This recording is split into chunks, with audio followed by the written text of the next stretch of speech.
প্রিয় দর্শক, আপনাদের প্রত্যেককে শুভেচ্ছা সহ আমন্ত্রণ জানাচ্ছি এনটিভির প্রতিদিনকার আয়োজন স্বাস্থ্য প্রতিদিন অনুষ্ঠানে। দর্শক, আপনাদের সঙ্গে আছি আমি ডাক্তার সাখাওয়াত হোসেন। প্রিয় দর্শক, আজকের এই অনুষ্ঠানে আমরা আলোচনা করব ত্বকের চিকিৎসায় লেজারের ব্যবহার নিয়ে। এ বিষয়ে কথা বলবার জন্য আমাদের সঙ্গে স্টুডিওতে উপস্থিত আছেন একজন চর্মযৌন রোগ বিশেষজ্ঞ। দর্শক, চলুন পরিচিত হয়ে নেই আমাদের আজকের সেই অতিথির সঙ্গে। ডাক্তার মোহাম্মদ রোকনউদ্দিন 1972 সালের সেপ্টেম্বর মাসে কিশোরগঞ্জ জেলায় জন্মগ্রহণ করেন। তিনি 1998 সালে ঢাকা মেডিকেল কলেজ থেকে এমবিবিএস ডিগ্রি অর্জন করেন। এরপর তিনি চিকিৎসা বিজ্ঞানে উচ্চতর ডিডিভি ডিগ্রি লাভ করেন। বর্তমানে তিনি এনাম মেডিকেল কলেজের চর্ম ও যৌনরোগ বিভাগের বিভাগীয় প্রধান ও সহযোগী অধ্যাপক হিসেবে কর্মরত আছেন। স্যার, আপনাকে আমন্ত্রণ জানাচ্ছি আমাদের অনুষ্ঠানে। ধন্যবাদ আমাকে আমন্ত্রণ জানানোর জন্য, আপনাকে এবং এনটিভি পরিবারকে। সময়ের পরিবর্তনের সঙ্গে সঙ্গে আধুনিক কিছু চিকিৎসা পদ্ধতি যোগ হয় এবং আমরা এগিয়ে যাই। তারই একটি হচ্ছে লেজার। আমরা প্রায়ই এখন বিভিন্ন সংবাদ মাধ্যমে চিকিৎসকদের কাছে এ কথাটি বেশ শুনতে পাই, লেজার ব্যাপক উচ্চারিত শব্দ। আপনি একটু বুঝিয়ে বলবেন কি লেজার কি এবং ত্বকের চিকিৎসার ব্যবহারটা কোথায়? সাধারণভাবে বলতে গেলে লেজার রশ্মি, আলোক রশ্মি, যেটা দিয়ে আমরা চামড়ার ডিজায়ার এফেক্ট পাওয়ার জন্য বা যেটা আমরা চাই সেটা পাওয়ার জন্য আনওয়ান্টেড টিস্যুকে নষ্ট করা, আনওয়ান্টেড টিস্যুকে ডিস্ট্রয় করা, অবাঞ্ছিত যেটা আমরা রাখতে চাই না, কাটাকাটি না করে বা কোনো রকম ক্ষতি না করে, সেটা চামড়ার উপরে হোক, চামড়ার নিচের দিকে হোক, হোয়াট এভার, যে জায়গায় হোক, যে আমরা ওই আনওয়ান্টেড টিস্যু বা যেটা অবাঞ্ছিত, সেটা লোম হোক, সেটা ব্লাড ভেসেল হোক, সেটা কালো দাগ হোক, হোয়াট এভার যেটাই হোক, সেইগুলোকে ধ্বংস করার জন্য এই লেজারের ব্যবহার হচ্ছে। সাধারণত কি কি সমস্যা বা রোগের ক্ষেত্রে ব্যবহার করেন? যেমন বলছিলেন একটা অবাঞ্ছিত লোম, মানে বিষয়টি কি? আমাদের দেশে অবাঞ্ছিত লোমের ক্ষেত্রে আমরা লেজার অনেক বছর ধরে ইউজ হচ্ছে এবং অবাঞ্ছিত লোমের জন্য আপনি জেনে খুশি হবেন যে সমস্ত ওয়ার্ল্ডে 4 ধরনের লেজার ইউজ হয়। বাংলাদেশেও আমরা 4 ধরনের লেজার ইউজ করতেছি এবং ডায়োড এখন আমরা ইউজ করতেছি রোগীদের ক্ষেত্রে। আমাদের স্কিন রিসারফেসিং করার জন্য, রিসারফেসিং হচ্ছে যে উঁচা নিচা বা গর্ত, এগুলো ঠিক করার জন্য আমরা fractional carbon dioxide, fractional RBM use করতেছি এখন। আমাদের ব্লাড ভেসেলের ম্যালফরমেশন বা জন্মগত ব্লাড ভেসেলগুলি ত্রুটি, যেভাবে থাকার কথা সেভাবে না, একটু ভিন্নভাবে কয়েল আকারে বিভিন্নভাবে রয়েছে, সেগুলো ঠিক করার জন্য আমরা ভাস্কুলার লেজার যেগুলো আছে, এনডিয়াক, এগুলো আমরা ইউজ করতেছি এখন। আন্তর্জাতিক মানের যা যা দরকার সবই আমাদের দেশে আছে। হ্যাঁ, এখন বলা যায় এই মুহূর্তে আমরা ইনফ্যাক্ট একটা ফার্স্ট ওয়ার্ল্ডের কান্ট্রিতে একটা ভালো সেন্টারে যা যা থাকে আমাদের সেন্টারগুলিতে এখন সেই ফ্যাসিলিটিস আমরা রাখছি।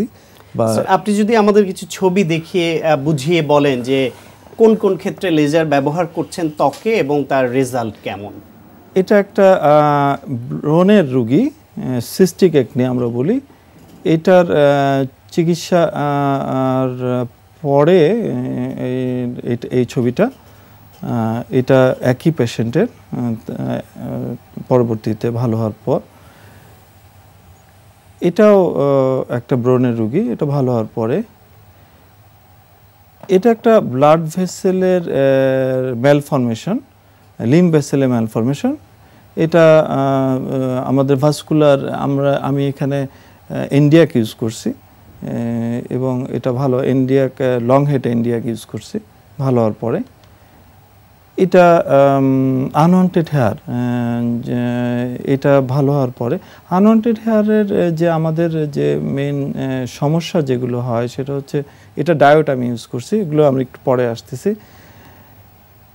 এটা কাটিং কার্বন ডাইঅক্সাইড, আমরা যে তিল অথবা যেগুলো আমাদের সূর্যের জন্য যে সমস্যাগুলি হয়, যে কমন সমস্যা, এটা রিমুভ করার পর এটা কিন্তু এক সেশন, সিঙ্গেল সেশনে একটা এইটুকু ইমপ্রুভমেন্ট। এটা অনেক সময় এটা বাইরের, মানে অনেক সময় দেখা যাচ্ছে যে আনওয়ান্টেড টিস্যু আমরা নষ্ট করতেছি, কিন্তু অনেক সময় আমরা সৌন্দর্যের জন্য ওয়ান্টেড টিস্যু নষ্ট করি। এটা একটা সেতি রোগী, ভিটিলিগো পেশেন্ট। এটার কিছু কিছু জায়গায় আমাদের কালো স্বাভাবিক চামড়া আছে, কালো চামড়া আছে। এটা বেটার লুকিংয়ের জন্য, সৌন্দর্যের জন্য আমরা স্বাভাবিক চামড়াটা নষ্ট করে ফেলতেছি।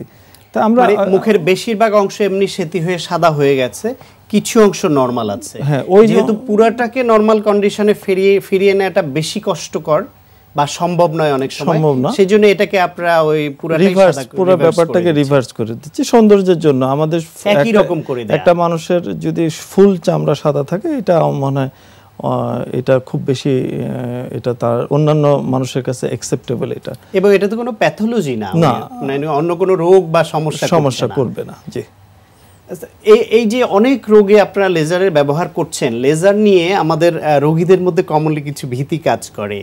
এক হচ্ছে এই যে লেজার, এটা একটা লাইট, এতে কোনো ক্যান্সার বা অন্য কোনো সমস্যা হবে কিনা, এটি ব্যবহার করলে একবার যদি ভালো হয় সেটা আবারও বারবার হতে পারে কিনা বা করতে হবে কিনা, এবং এটা ব্যবহারের ফলে, এই লাইট ব্যবহার ফলে ত্বক পুড়ে যাবে কিনা বা আরও দাগ বাড়বে কিনা ভবিষ্যতে, এই বিষয়ে আপনি একটা একটা করে পরামর্শ দেন যদি। আমি শেষের প্রশ্ন ধরে আমি আসি। লেজার লাইটগুলি যেভাবে কাজ করে, লেজার লাইট যখন একটা জায়গায় একজন লেজার সার্জন ডিসচার্জ দিচ্ছে মেশিন দিয়ে, তখন কিছু লাইট রিফ্লেক্টেড হয়ে যায় 5% আপ টু 5%-এর মতো।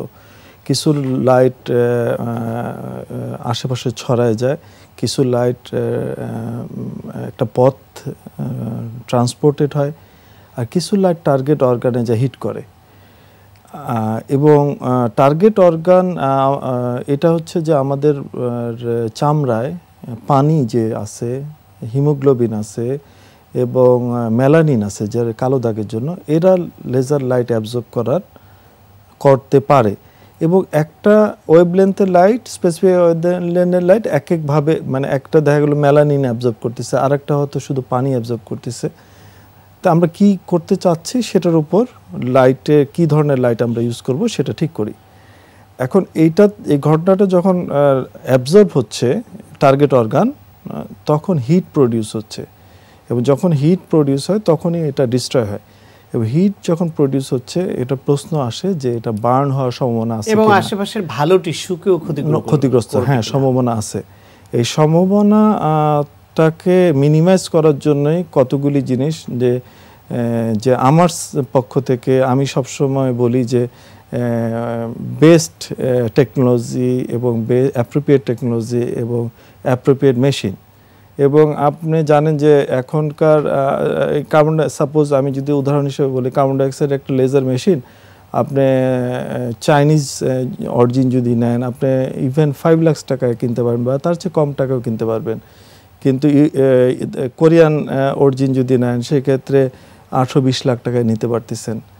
আবার ইউরোপীয় অরিজিন যদি নেন, সেক্ষেত্রে 40 লাখ টাকা নিতে পারতেছেন। যে দেশেরই হোক, সব দেশই ভালো মানের, কম দামি বেশি দামি, কিন্তু আমি যে কথা মানের সঙ্গে যুক্ত। আমি যে কথা বলতে চাচ্ছি যে ওয়ার্ল্ডের বেস্ট মেশিন যেটা কার্বন ডাইঅক্সাইড লেজার 70 লাখ, এটা মনে করার কোনো কারণ নাই যে 70 লাখ টাকার মেশিন আর 5 লাখ টাকার মেশিন একই ধরনের কাজ করে।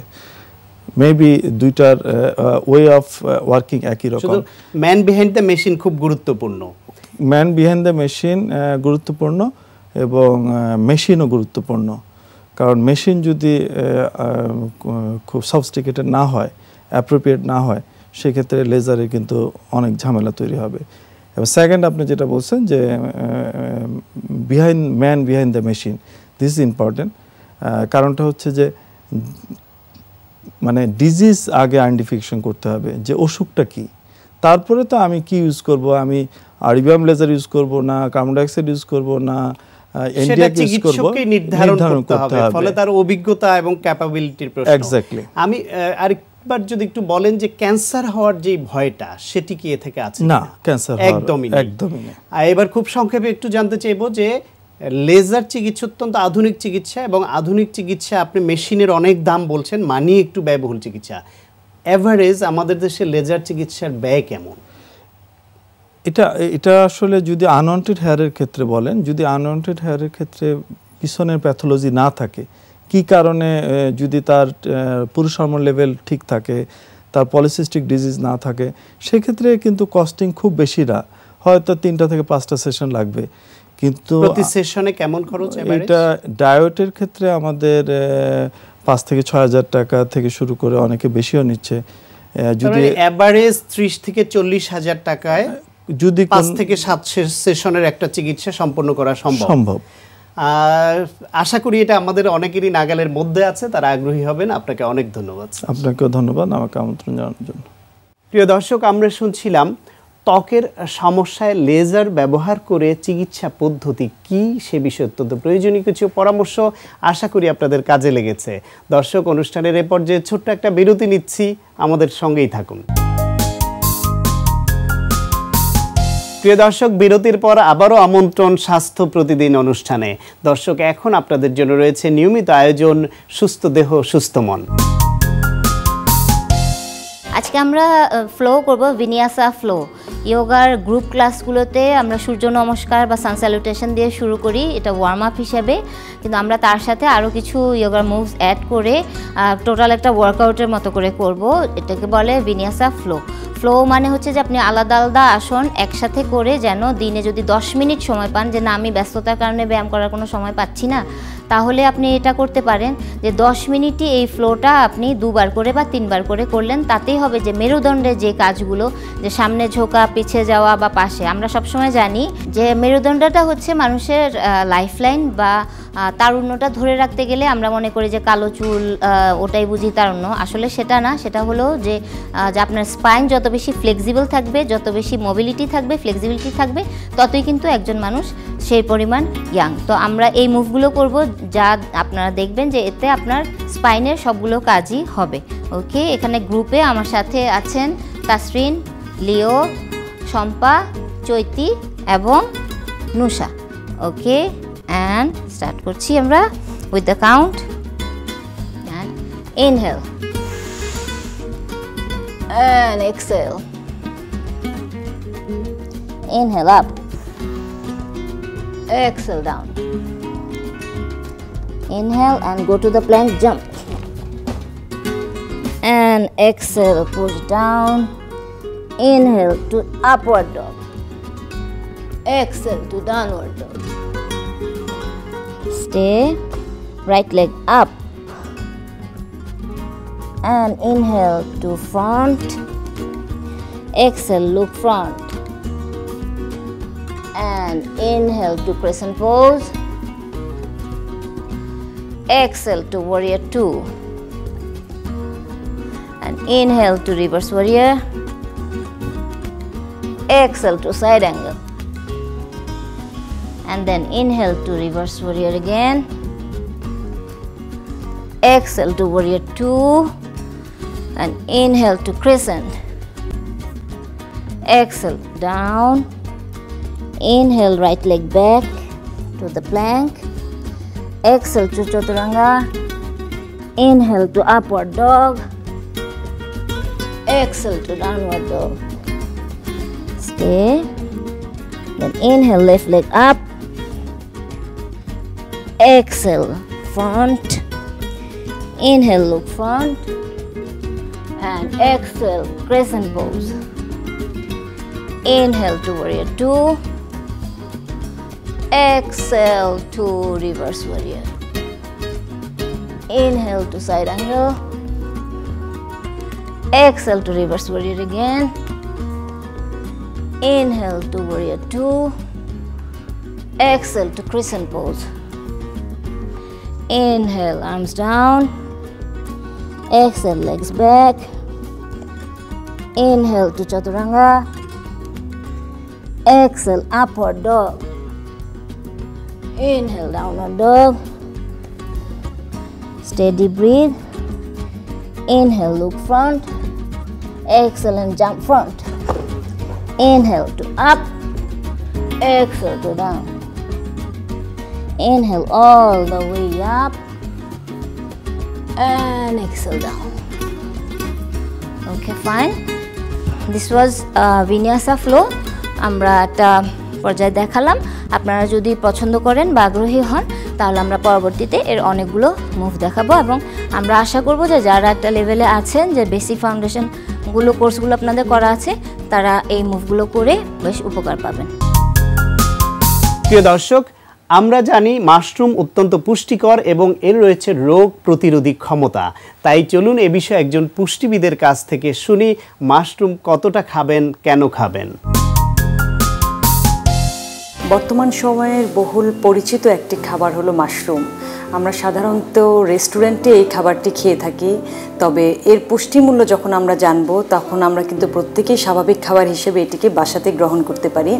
এর পুষ্টিমূল্যর অন্যতম প্রধান দিক সব ধরনের ম্যাক্রো এবং মাইক্রো মিনারেলসগুলো এতে রয়েছে, এবং আমরা অনেক পুষ্টি সমৃদ্ধ খাবার যখন সবসময় খুঁজতে থাকি যে অল্প খাবার খেয়ে যেন ভালো পুষ্টি পাই, তার মধ্যে একটি অন্যতম খাবার হলো মাশরুম, যাতে স্যাচুরেটেড ফ্যাট খুবই কম আছে, ভেরি লো ইন সোডিয়াম এবং হাই ইন পটাশিয়াম, ফসফরাস এবং খুব ভালো প্রোটিন সমৃদ্ধ।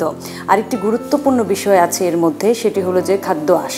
আমরা ফাইবার নিয়ে অনেক কথা বলে থাকি, যা কোলেস্টেরল লেভেলটাকে লোয়ার করে এবং ডায়াবেটিক, হাইপারটেনসিভ পেশেন্টের জন্য হাই ফাইবারযুক্ত খাবার বলে থাকি। এই খাবারটির বৈশিষ্ট্য হচ্ছে যে এটি সোডিয়ামের দিক দিয়ে লো, কিন্তু আবার ফাইবার সমৃদ্ধ, ভালো পটাশিয়ামযুক্ত। সো যাদের প্রেশার কন্ট্রোল করা দরকার তারা কিন্তু বাসায় স্বাভাবিকভাবে এটি কারিতে ইউজ করতে পারেন, সবজি হিসেবে তারা খেতে পারেন, তাহলে কিন্তু সহজে খাদ্য আঁশও পাওয়া গেল, কোলেস্টেরল লেভেলটাও নেমে গেল। খুব ইম্পর্ট্যান্ট একটা ভিটামিন, যেটি হলো ভিটামিন ডি, যার খাদ্যের উৎস খুবই কম, এবং এটি আমরা সবাই জানি যে সূর্যের আলো ছাড়া কিন্তু ভিটামিন ডি সহজেই পাওয়া যায় না। খাদ্যের উৎসের মধ্যে ডিমের কুসুম, ফ্রেশ মিল্ক এবং মাছের তেল প্রযোজ্য, কিন্তু সবাই কিন্তু এই সবগুলো খাবার খেতে অভ্যস্ত না। তাদের জন্য বলছে যে তারা যদি মাশরুম গ্রহণ করে তাতে পর্যাপ্ত পরিমাণে ভিটামিন ডি থাকে, এবং ভিটামিন ডির অভাবে কিন্তু অস্টিওআর্থারাইটিস হয়ে থাকে হাড়ে, বিশেষ করে বোনস মিনারেলাইজেশন যে নষ্ট হয় তা কিন্তু ভিটামিন ডি জনিত কারণে। এবং শুধুমাত্র ভিটামিন ডি খেলেই কিন্তু চলবে না, ভিটামিন ডি অ্যাবজর্ব করার জন্য অবশ্যই আমাদেরকে ক্যালসিয়াম সাথে রাখতে হবে, এবং মাশরুম কিন্তু ক্যালসিয়াম এবং ভিটামিন ডি দুটো উপাদানই পাওয়া যায়, এবং এতে রয়েছে প্রোটিন, এতে রয়েছে যথেষ্ট পরিমাণে আয়রন, ভিটামিন সি এবং জিঙ্ক। জিঙ্ক আমাদের বাচ্চা থেকে শুরু করে প্রত্যেকের অ্যাপেটাইট তৈরি করতে সাহায্য করে, ব্রেন ডেভেলপমেন্টে সাহায্য করে। সো আমরা যখন কোনো পেশেন্টকে বলে থাকি যে হাই প্রোটিন সমৃদ্ধ খাবার নেওয়ার জন্য, তখন চিকেন দিয়ে যদি মাশরুমটাকে করা হয় তাহলে 100 গ্রাম পরিমাণ যদি একটা বেলাতে নেওয়া হয় তাহলে প্রোটিনের কিন্তু মোটামুটি সারাদিনের অর্ধেক চাহিদা পূরণ করা সম্ভব। এবং এর একটি খারাপ দিক রয়েছে, সেটি হলো যে এতে সুগারটা হাই, এবং ডায়াবেটিক পেশেন্টও কিন্তু মাশরুমটা পছন্দ করে থাকে। তাদের জন্য বলবো তারা যদি সপ্তাহে একদিন যে কোনো এক বেলা মাছ বা মাংসের পরিবর্তে খেয়ে থাকে তাহলে কোনো অসুবিধা নাই। অনেক সময় আছে যে ডায়াবেটিক এবং কিডনির পেশেন্টের খাবার নিয়ে অনেক বেশি সমস্যা হয়, বিশেষ করে কিডনির পেশেন্ট খাবারের স্মেল নিতে পারে না। তাদেরকে বলবো তারা যদি কেউ মাশরুম পছন্দ করে থাকে তাহলে কিন্তু তারা ফিশ এবং চিকেনের পরিবর্তে কিন্তু একবেলা মাশরুম নিতে পারবে। তারা অতিরিক্ত পরিমাণ নিতে পারবে না, কারণ এতে ইউরিক অ্যাসিড রয়েছে। ইউরিক অ্যাসিডটা কিডনির জন্য একটু ক্ষতিকর। যারা ওবিসিটিতে ভুগছেন এবং অনেকেই ভয় পান যে চিকেন বা বিফ বা ফিশ এটি কুকিং প্রসেসের জন্য অনেকেই কিন্তু নিতে পারেন না, ওজন বাড়ে। কারণ ফিশ, মিট, এগ এগুলো কিন্তু ওজন বৃদ্ধি করতে সাহায্য করে না, এদের কুকিং প্রসেসের জন্য কিন্তু ওজনটা বাড়ে, কারণ আমরা রান্নায় প্রচুর পরিমাণে তেল ব্যবহার করে থাকি। সেক্ষেত্রে যদি আমরা মাশরুমকে সবজি হিসেবে নেই তাহলে কিন্তু আমার প্রোটিনের চাহিদাও পূরণ হয়ে গেল, খাদ্যের আঁশ যেটা কোলেস্টেরল লেভেলকে লোয়ার করে এবং দীর্ঘ সময় আমাদের স্টমাকে থাকে এটি, তখন কিন্তু আমাদের খাবারের চাহিদাটা কমে যায় এবং আমাদের কিন্তু ওজন কমাতে সাহায্য করে। এতে রয়েছে খুব ভালো পরিমাণে আয়রন। যারা গর্ভবতী মা এবং সন্তান প্রসব করার পরে অনেকের কিন্তু আয়রন ডেফিসিয়েন্সি হয়, এবং টিনেজার যারা তাদেরও কিন্তু বিভিন্ন কারণে আয়রন ডেফিসিয়েন্সি হয়। তারাও যদি তাদের সাপ্তাহিক খাদ্য তালিকায় যদি অন্তত 2 দিন করে মাশরুম রেখে থাকে তাহলে কিন্তু যথেষ্ট পরিমাণ আয়রন ঘাটতি পূরণ করা সম্ভব। প্রিয় দর্শক, এখন আপনাদের জন্য রয়েছে স্বাস্থ্য প্রতিদিন আজকের হেলথ টিপস। অতিরিক্ত শব্দ হার্টের রোগ থেকে শুরু করে নানা রোগের কারণ হতে পারে, তাই আপনার গাড়ির হর্ন অহেতুক বাজানো থেকে বিরত থাকুন। প্রিয় দর্শক, এই অনুষ্ঠান সম্পর্কে আপনাদের যে কোনো মতামত বা পরামর্শ থাকলে লিখে পাঠাতে পারেন এই ঠিকানায়। প্রযোজক স্বাস্থ্য প্রতিদিন, এনটিভি, বিএসসিসি ভবন, 7 তলা, 102 কাজী নজরুল ইসলাম এভিনিউ, কারওয়ান বাজার, ঢাকা 1215। ফ্যাক্স 914338 থেকে 7 পর্যন্ত, অথবা ইমেইল করুন স্বাস্থ্যপ্রতিদিন@ntvpt.com এই ঠিকানায়। প্রিয় দর্শক, আপনার প্রিয় স্বাস্থ্য প্রতিদিনের আগামী পর্বে আপনার জন্য যা রয়েছে: গ্লুকোমা চোখের একটা রোগ, যে রোগে চোখের দৃষ্টি নষ্ট করে দেয়, এবং গ্লুকোমা রোগ চোখের একটা স্বাভাবিক চাপ আছে। এই স্বাভাবিক চাপের চেয়ে গ্লুকোমা রোগে সাধারণত চোখের চাপ বেড়ে যায়। প্রিয় দর্শক, বিশ্বের যে কোনো প্রান্ত থেকে যে কোনো সময় এনটিভিতে সম্প্রচারিত সংবাদ ও অন্যান্য সকল অনুষ্ঠান উপভোগের জন্য ভিজিট করুন আমাদের পূর্ণাঙ্গ ওয়েব পোর্টাল www.ntvbd.com। দর্শক, আজ এ পর্যন্তই। সবাই ভালো থাকুন, সুস্থ থাকুন এবং অবশ্যই নিরাপদে থাকুন। দেখা হবে আগামীকাল ঠিক একই সময়ে।